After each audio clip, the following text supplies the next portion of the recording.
Down here in Cartersville, they have just spent $6 million on it.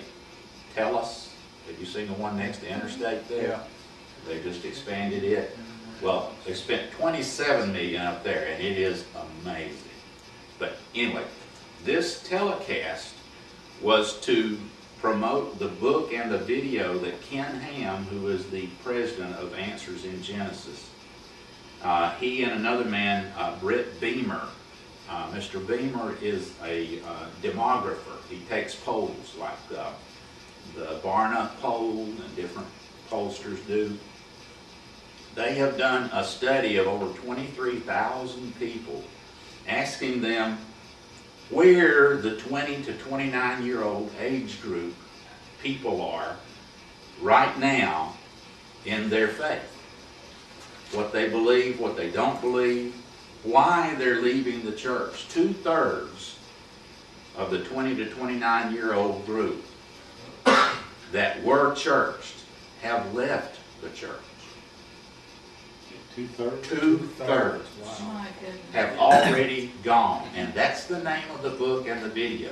Already gone. Already gone.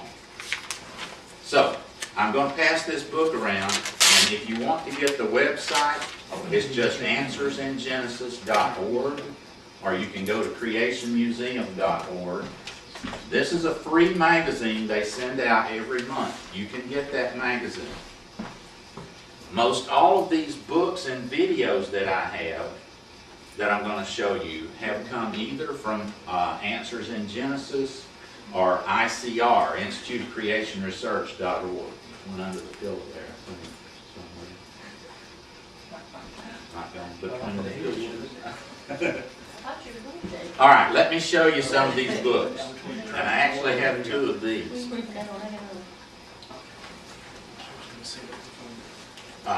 By the way, I have a checkout sheet here. These are all for you to check out. If you want to take any of these books or videos and look at them, just put your name on here and the name of the book or the video, and then just take it and you can bring it back in a couple of weeks.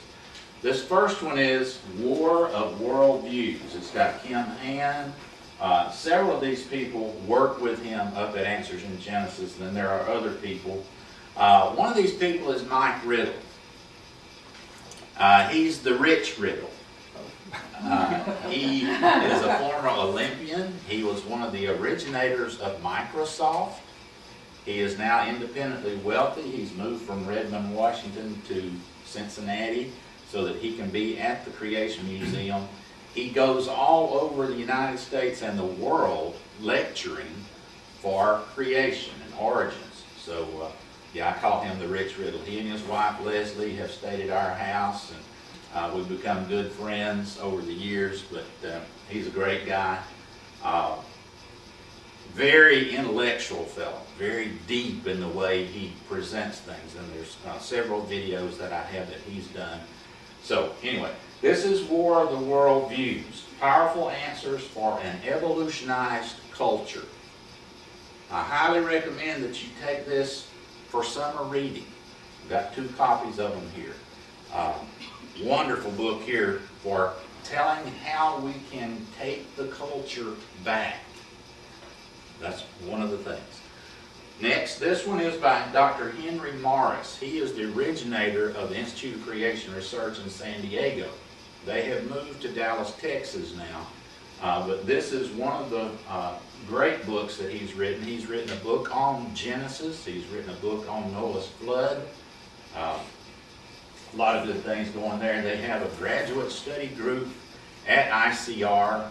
You can actually get your master's degree there in different sciences. And they have a group called the RATE study that's going on. You can go online and see about that, and it shows you the geology of the world. If you're interested in geology, all the factors involved with it. But this book is called Many Evidences for the Infallible Christian Faith. Proofs. Infallible proofs. I think it was Dustin that had said he'd like to be devil's advocate sometime and us have a debate. Well, this book here is great for that when you're doing debates. on that subject. Okay.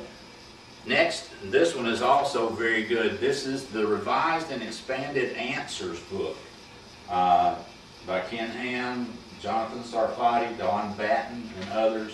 Here's some questions, the 20 most asked questions. These may hit somewhere, maybe you're thinking about these things. Number 1, does God exist? Number 2, did God really take 6 days to create? Chapter 3, what about the gap theory? Chapter 4, what about carbon dating? Chapter 5, how can we see distant stars in a young universe? Chapter 6, how did bad things come about? Number 7, what about arguments for evolution? Number 8, where did Cain get his wife? Number 9, were the Nephilim extraterrestrials? Number 10, was Noah's flood global? Number 11, what about continental drift? Number 12, where did all the flood water come from in Noah's flood? Number 13, how did all the animals fit on the ark?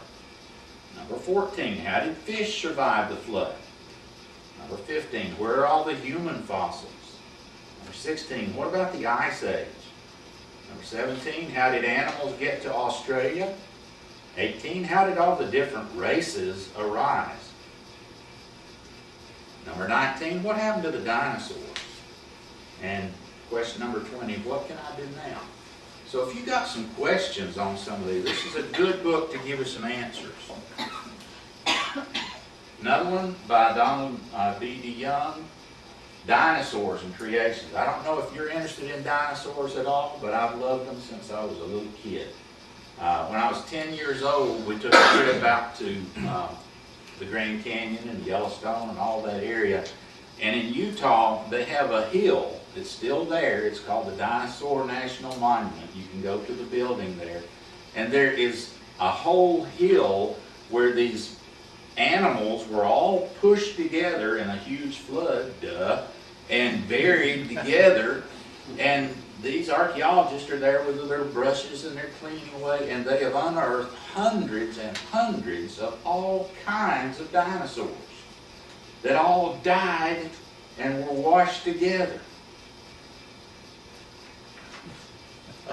Does that make sense to you at all? Do you analyze that? What does it say to you? It's obvious, right? It was Noah's flood, just like the thing I showed you last week. Well, I'll show you some more of those. But dinosaurs were around at Noah's flood time, and they got buried there. But this is the interesting thing about dinosaurs and creation. This is one of the best books that Ken Ham has written. It's called Evolution, the Lie. Why is an absolute lie, and how it has changed the culture of the world. I would recommend that one. If you're interested in astronomy, this is a very good book, Astronomy and the Bible. If the universe is millions or billions of light years across and there's millions or billions of galaxies, how could the Earth be less than 10,000 years old in the universe? How could the Bible be true? This explains it. And I also have a video by another person I'll show you in just a minute. This is one of the most devastating books that has ever come across against evolution. About 10 years ago, a scientist named Michael Behe, B-E-H-E, wrote this book called Darwin's Black Box. And he introduced a concept called irreducible complexity. And what it means is evolution is impossible because things are too complex. They have to have all the parts to work. And I'll explain that later. But this, if you want to get into a technical, he's a chemist and a physicist. And this is a technical book, but it is devastating.